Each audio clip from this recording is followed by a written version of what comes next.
the purity test stuff with these ideological people. That's what really I don't like the most about them. It's not the religious stuff. It's the real world doesn't work that way. Like with this DEI business, right? Like, hey, maybe DEI was good because I think when we had DEI, the economy didn't fucking crash, did it? Well, the other thing is they're just using that as an excuse to roll back civil rights. They have been very, in Money, Lies, and God, I get very explicit about, I read their stuff. I listen to what they say on their podcasts. I mean, there's a tremendous hostility to gender equality, to racial equality, although they're really kind of clever about the way they cast that. They always have their representatives and, we're not racist at all. This is all about merit. And yet the whole DEI attack basically allows them to call into question the achievements of any woman or person of color, right? And they could be called a DEI hire. It actually, I spoke to somebody who works in the government who said, these government organizations, they're like as competitive and complicated as any private sector organizations. And there are people who sort of are your allies and people who have it out for you. And we've all been told that we need to snitch on anyone who we think might be using DEI. And she said, it's a real disincentive to hire anybody who is a woman or a person of color, because then you could be accused by someone who might sort of want to, take your job or feels competitive with you at work. You can be accused of using DEI, and then all of a sudden an investigation has to be opened. So it basically is going to be a disincentive for, there's going to be no hiring in government for a while because everybody's getting laid off right now. But for employment, people who are employers to hire the person, if they're the best person of the for the job, if they're a woman or if they're a person of color, because they could be then accused of DEI. I mean, it's really grotesque. Yeah, I think the phrase that you came up with, reactionary nihilism, I think is really perfect. So talk us through that a little bit. Like, what is it? Who is it? What do they want? Yeah, what is this? What's to gain? What's the gain here?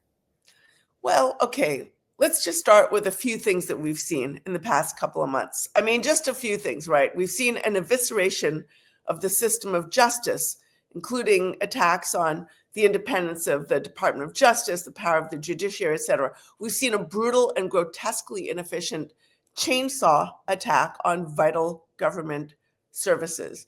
We've seen an attack on national security, the willful undermining of our most important alliances, and inexplicable support, really, for some of our worst adversaries who just want to see us weak, and totally reckless management of vital features of our national security.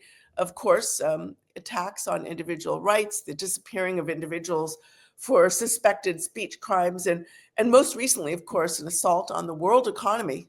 Really, if markets have any predictive value, this is really going to impoverish not just Americans, but also deal a devastating blow to the global economy. So how do we make sense of this, right?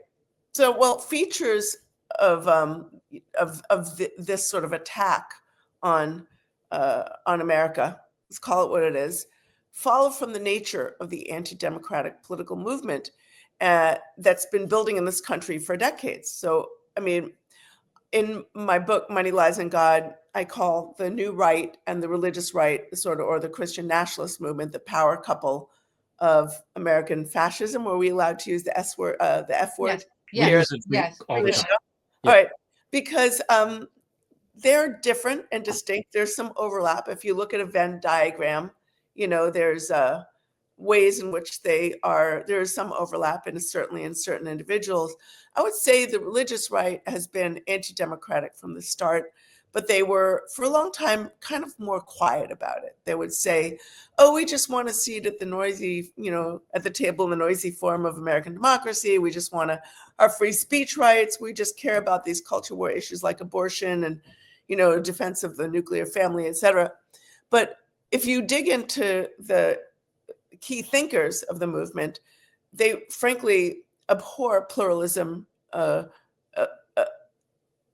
rational thought, equality itself.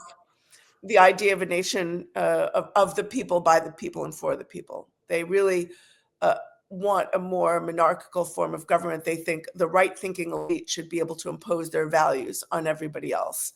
And they have no problem lying to their people, you know, spreading lies and disinformation for politics and power and access to money, public money as well as private source of money. And the new right is, I would say, less explicitly religious than the Christian nationalist movement, but more explicitly anti-democratic. Many of those thinkers, man, they really hate women. I mean, Yeah. you know, if you look at like the Claremont misogynistic, The movement. feeling is mutual, I think. Yeah. Yeah. Well, there I are think it women. started with that. Like these are men and plenty of women that, A lot of women. yeah, that you know, chemically repel other people.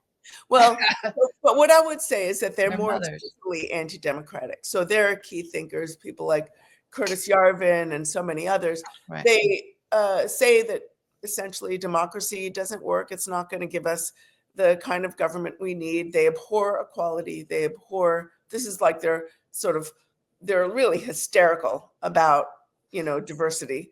And they're less explicitly, you know, religious nationalist, although some of them are more religious nationalists than others and more religious than others. I think about Russell Vogt, director of the Office of Management and Budget, one of the architects of 2025, Project 2025. He identifies himself as a Christian nationalist and has sort of infused Project 2025. He and others have infused Project 2025 with like a lot of religious nationalism. But they, you know, the thing that is super alarming about that movement is that they always talk about smashing the administrative state, right? Which is smashing the institutions of a functioning government. And again, here's where why I call this movement reactionary, you know, these folks reactionary nihilists. Their idea of what they want to create is based on a fantasy of the past.